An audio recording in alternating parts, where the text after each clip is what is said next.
happening, gang? It's your boy Retro back again with another reaction video. Yeah. Today we got another huge update. Now, you guys can probably already tell it is going down. Just by that title alone, you guys are definitely going to want to see this one. I'm actually going to keep it short and sweet. All I'm going to say is that same mugshot these folks on the left begged for, I'm talking about begged for, is now backfiring on them in the worst way, guys. I'm excited to get into it, so we're gonna hop straight into it. So make sure you guys hit that like button, hit that subscribe button. Before we even get into it, you guys hit that like button and also hit that subscribe button for your boy. And without further ado, let's get straight into it, folks. Check this one out. Back like Joe you Biden did. And so took that's the question. 1,850 boxes. But that's the question that investigators have, I think, is why you held on to those documents when you knew the federal government was seeking them and then had given you a subpoena to return them. Are you ready? Are you ready? Can I talk? Yeah, what's you the mind? answer? Do you mind? I would like for you to answer the question. Okay, it's very simple to answer. That's why I asked it. It's very simple to, you're a nasty person, I'll tell you. Can you answer why you held on to the documents? I was negotiating and we were talking to NARA. Oh, that's a good one. Mr. President, you won the White House in part because of high inflation. If your tariffs make prices go up... Excuse me, we haven't asked you to speak yet, please. Right? Okay.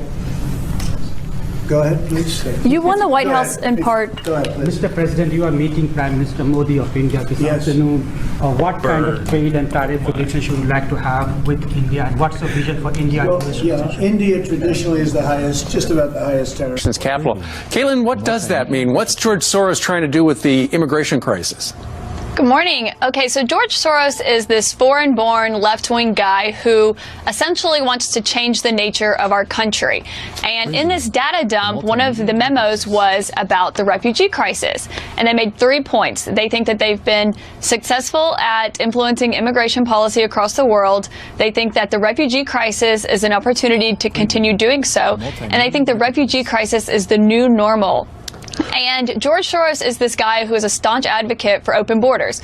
He wants people to be able to go wherever they want, whenever they want, for whatever reason. And for him, he sees this immigration policy, this crisis, as a vehicle to further his immigration agenda. Wow, that was tough to watch. CNN's Caitlin Collins trying to go at the bat and defend George Soros. Really what she's saying is he's filling the Democratic pockets, lining them up, so we all should be on board with his open border policy. Oh my, that right there just shows you how spineless the Democrats truly are. I don't think for you, which White House official made the decision to bar the AP reporter from the Oval Office and the diplomatic reception room last night? Well, first of all, let me just set the record straight. It is a privilege to cover this White House. It's a privilege to be the White House press secretary. And nobody has the right to go into the Oval Office and ask the President of the United States questions. That's an invitation that is given. And there are hundreds of outlets on this campus, many of you in this room who don't have the privilege of being part of that pool every single day and getting to ask the President questions. We reserve the right to decide who gets to go into the Oval Office, and you all have credentials to be here, including the Associated Press, who is in this briefing room today. But isn't it retaliatory in nature is the argument, because the reason that the AP was barred, which they said was because they're not using the phrase Gulf of America, they're using Gulf of Mexico in line with their standards. And so the question here is this setting a precedent that this White House will retaliate against reporters who don't use the language that you guys believe reporters should use? And how does that align with the First Amendment commitment that you were just talking about? I was very upfront in my briefing on day one that if we feel that there are lies being pushed by outlets in this room, we are going to hold those lies accountable. And it is a fact that the body of water off the coast of Louisiana is called the Gulf of America. And I'm not sure why news outlets don't want to call it that, but that is what it is. The Secretary of Interior has made that the official designation in the Geographical Identification Name Server. And Apple has recognized that, Google has recognized that, pretty much every other outlet in this room has recognized that body of water as the Gulf of America, and it's very important to this administration that we get that right, not just for people here at home, but also for the rest of the world. Wow, guys, that's Caitlin Collins. She loves get just destroyed, absolutely obliterated. She's asking for it, White House Press Secretary Caroline Leavitt setting her straight once. She's like, I'm gonna set the record straight. She lays out all the facts for on why AP was barred from the Oval Office. Saying if they're not gonna abide by the rules, guess what? they lose their privilege. I mean, it is a high privilege, an honor to be in that Oval Office. I mean, it's a privilege to be inside that press briefing room. So if you abuse your privileges, guess what? They'll get stripped away from you, just like any other privilege.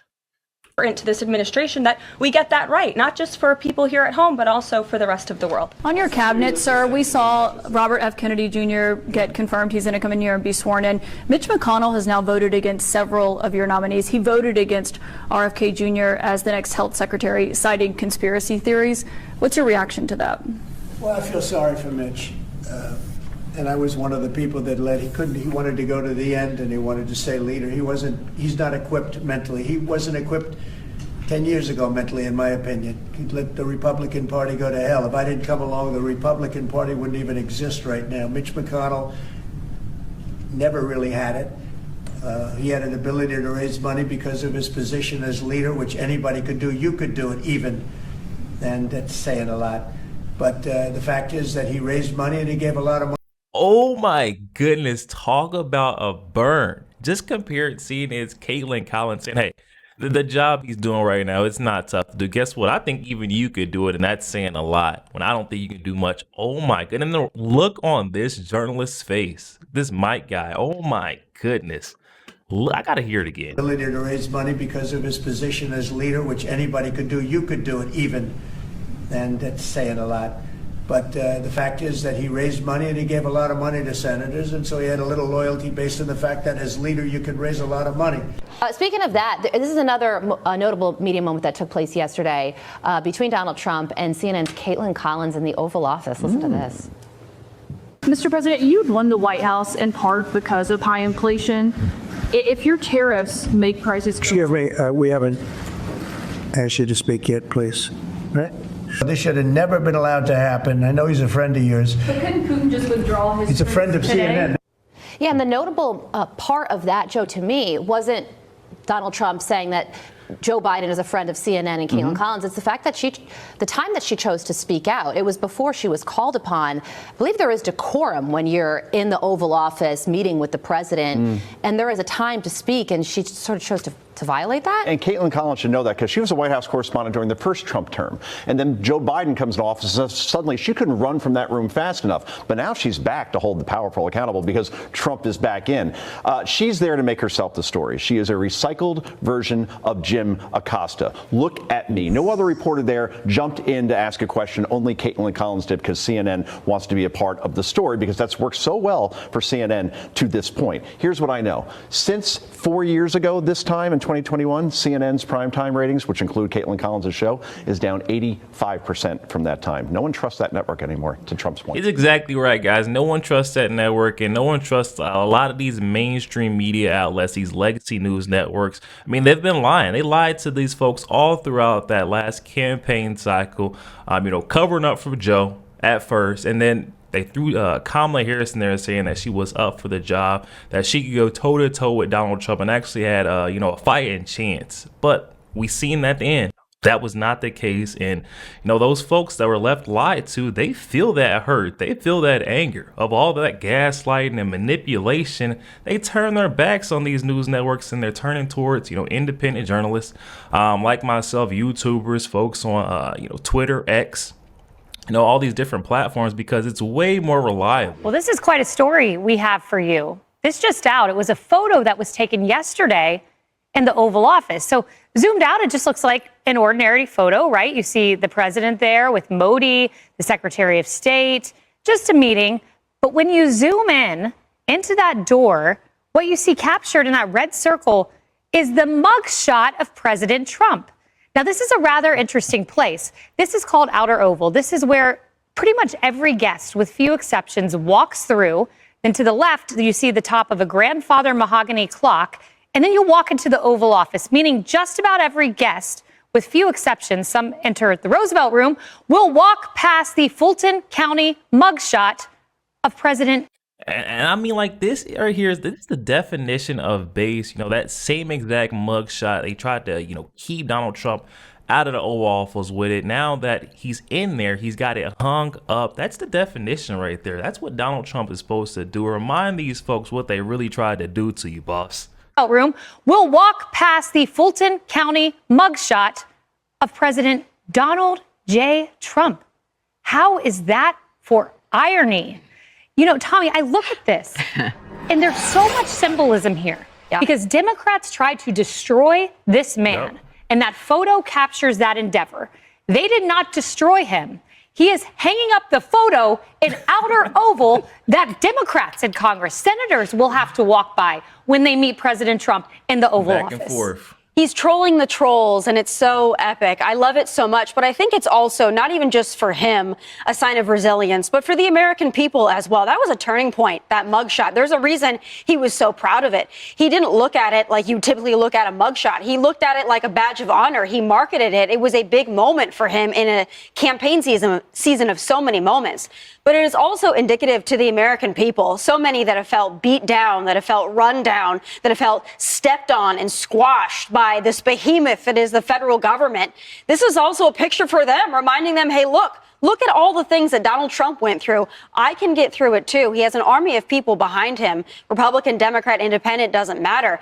And that's symbolic in that photo. I think it's beautiful. I think it's great. And I'm so glad he put it there. What a reminder. Oh my goodness, guys. I almost cannot keep it together. I mean, the same folks, you can't make this up, the same folks on the left that were begging, crying out, saying, hey, go ahead and march him down to Fulton County, Georgia. Fani Willis, thank you so much for getting this criminal off the streets, hitting with the mugshot so everyone knows that he's a criminal and he should never be fit or he can never serve as our president. Now look at him. Look at him now. Every single time these loonies on the left have to walk into that Oval Office, guess what? They look on the wall and they see exactly what they tried to do to this guy. Not only have we never had a U.S. president with a mugshot, I'm not sure we've ever had a mugshot hanging outside of the Oval Office before, but that is where President Trump has placed his from when he was indicted in Fulton County, Georgia, for his efforts to overturn the election.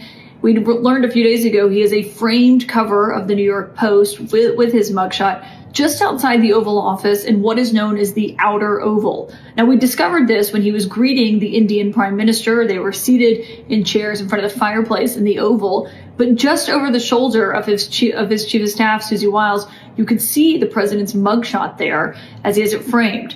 His aide and person who is his social media guru, really, Dan Scavino, posted a video of it saying, "Happy Valentine's Day" from the beautiful Oval Office. This has really become a rallying cry that Trump has used on the campaign trail. They've even put it on merch and sold it featuring his mugshot.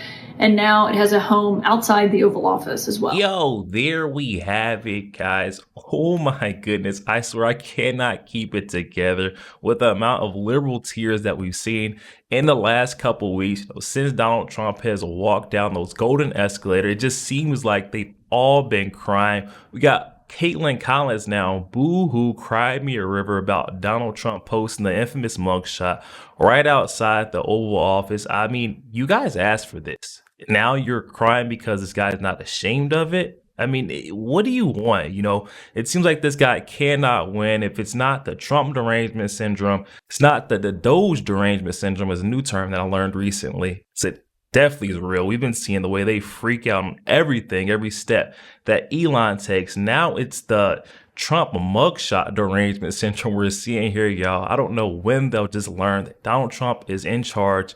Whatever he's doing right now was promised on the campaign trail, y'all. But definitely hop in the comment section.